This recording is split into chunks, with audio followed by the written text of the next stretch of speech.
একটি স্কুলে 450 জন শিক্ষার্থীর মধ্যে 82% ছাত্রী হলে ছাত্র সংখ্যা কত? তাহলে মোট ছাত্রী হচ্ছে 450 জন, এর মধ্যে 82% হচ্ছে ছাত্রী।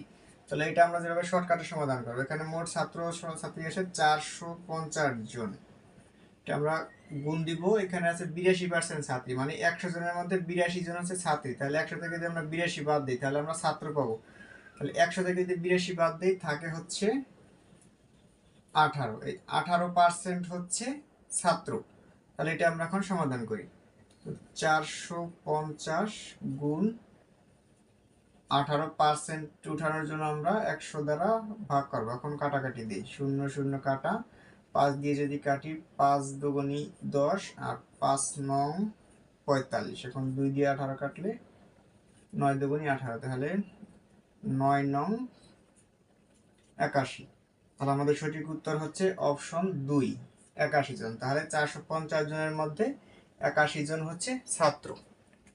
আপনারা যদি এই ম্যাথটি বুঝে থাকেন তাহলে বোর্ডে দেওয়া এই ম্যাথটি সমাধান করে কমেন্টস বক্সে জানান। ধন্যবাদ সবাইকে।